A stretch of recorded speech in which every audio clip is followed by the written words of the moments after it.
Brakateh Yahweh, Brakateh Yahushai, Brakateh Yahweh, Brakateh Yahushai, Brakateh Yahweh, Brakateh Yahweh, Ba'ashem Yahushai, Ba'ashem, Chagadash, the belongs to the apostles and the elders of Great Millstone True Well. Salutations to the hopeful elect out there, you Akim, to Sadakim that do this thing in the utmost truth and sincerity. On the pre-Shemon, this week's topic is going to be entitled, If You Can't Bear This, How Would You Bear Jacob's Trouble? Right? Simply put, a different take today on brothers that are feeling weak in the spirit, brothers that are downtrodden. We do break brothers down, but of course we build them back up, and this is a part of the building back up.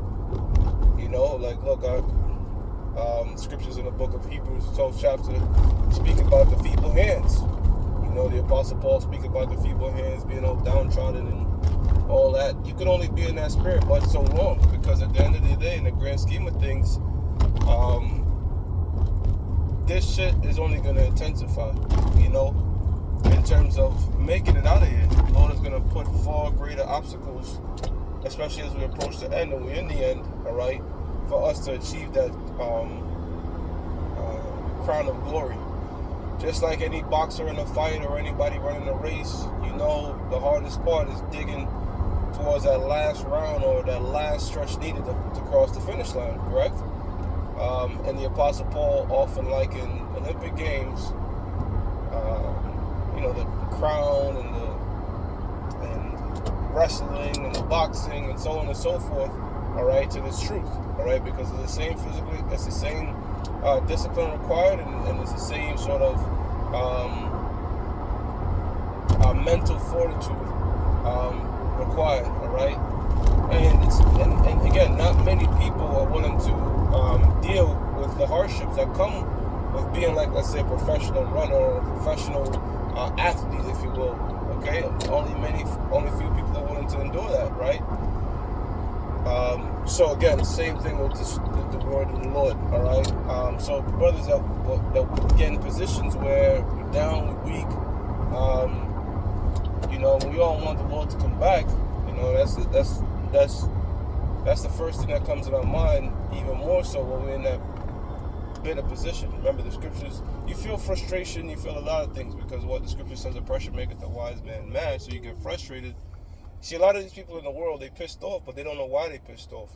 Some of them even say things like they can't be a God because life is so cruel. But then you come in this truth and you understand why we're in the position that we're in. You know what I'm saying? Why things are happening the way they're happening. So that even makes you more pissed off, because now you understand why it's happening, right? And then the scriptures tell you, with much knowledge come much grief. So now that grief kicks in, because again, your eyes are waking up. For example, all these different laws of wicked ass things that the so-called white man are passing, fulfilling the prophecies in Isaiah 10:1, are warned to them that write unrighteous decrees. You seeing every day that they passing new bills, and you're like, damn, Lord, why you not judging them and dealing with them immediately?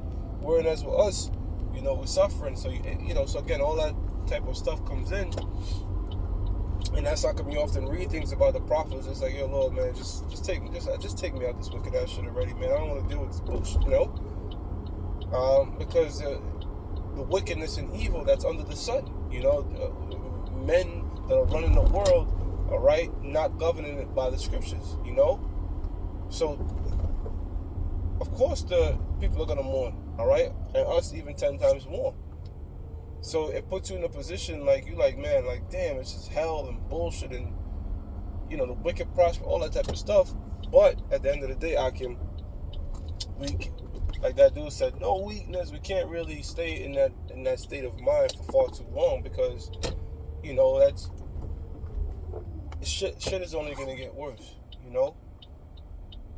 Like imagine, the best example, Yahushua, knowing the future, pretty much knowing how everything is gonna play out, knowing that a majority of them is not gonna get it, knowing that he was gonna go on the cross, knowing that, all that. That's how come he was 33 years old, a full-head gray, and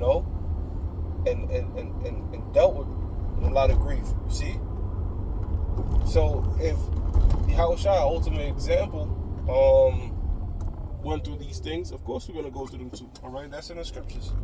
Okay, the servant is not greater than the master. Okay, so whatever Yahushua went through, which is grief, and times feeling weak and all that, all right, of course we're going to go through it, all right, even with the full understanding of what the hell is going on. Okay, now the point is, okay, now we're in that state. We established that we're in that state, but now we got to get the hell out of it. You know, we got to get the hell out of it, because as much as Job was going through it, all right, the Lord wasn't really babying him and shit like that, and don't worry and babying him all the time. Okay, the Lord, said, look, man, show yourself now like men. We gotta show ourselves now like men. Okay. And that's a part of being a man in this truth, is going through the sorrows and grief. I remember Eldar and Nab said this years ago, you're going through a whole bunch of shit through your life. When you come out of camp, nobody should be able to know. It shouldn't be able to show on your face. You see? Again, just like them fighters or a man going to war. You don't want your enemy looking across from you. You on a battlefield, you looking all doubtish and weakish. Now you a fucking target. You see? And that's how Satan operates. Satan operates like those alligators in the water when them zebras are trying to cross.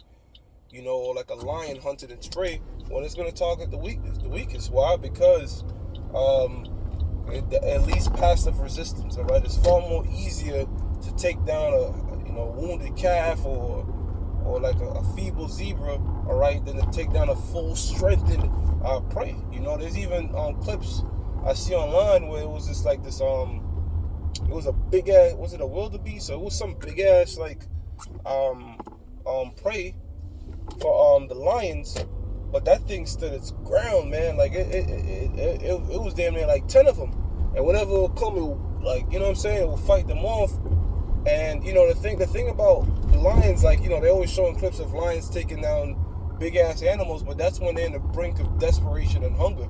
Typically they want to hunt in packs, and typically they don't want to get injured, because if you get injured hunting a prey, you're done. You don't have no time to heal up and all that. You're done. The pride will move the fuck on. You're done. See? So, it's going to target the weakest, So, the brothers that are down right now, in the spirit, okay, like I said, it's understandable.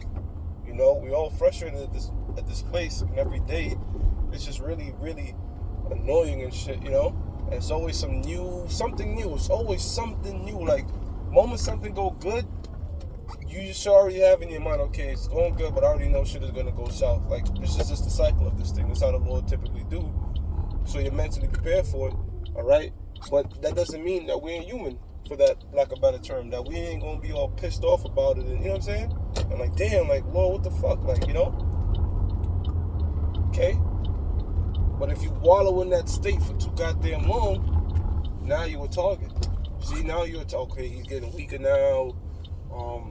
Let's intensify this, and let's this go wrong, that go wrong. Let's see how much we can fuck with him, And that's when you gotta be like, look, man, whatever. Bring it on. Bring it the fuck on. Because I know Jacob's trouble is gonna require far more mental fortitude, far more spiritual discipline than what the hell I'm going through now, because remember, the scriptures tell you it's going to be like a time never seen before. Even though we're the prophets of the Lord, and Lord willing to hope for the elect, okay, that don't mean that it's just going to be a complete cakewalk, if you will, for us. You know what I'm saying? Because remember, through much tribulation shall we enter the kingdom of heaven. And wait a minute, the ultimate temptation, the RFID microchip, that's going to be a heavy toll. So it's, no matter how you dice it or how whatever you try to cut it up, all right, guess what? It's going to be hell ahead, and it's only going to be increased hell ahead, So might as well take whatever on this side, like a goddamn man, and say, fuck it, Things are falling upon me right now, but, this is the problem. Now I got to come up with a solution. Can't just be like the problem, complaining about the problem, damn, this is the problem, and we're not hearing no goddamn solutions, man. Gotta come up with solutions for these things, Whatever position the Lord put us in where, like, damn, you might have lost your job or fucking family members, going back and forth with your baby moms, just got kicked out your house.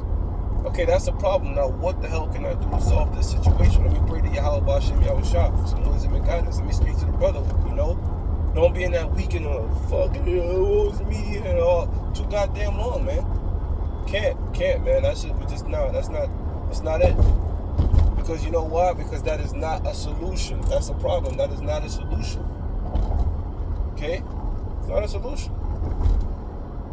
Okay? We sigh and cry, you know, for the abomination that be done in the midst of it. Okay? Now what's the solution? Condemn this goddamn place. In the name and power of Yahweh Hashem Yahushua. Let them know its downfall. See, so the Lord will always let you know the problems of the place, but He always put in the solutions. Okay? So with that, we give all praises to Yahweh, Ba'ashem Yahweh Shah, Ba'ashem HaKadosh.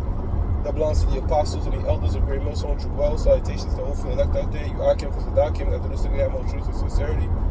Shalom.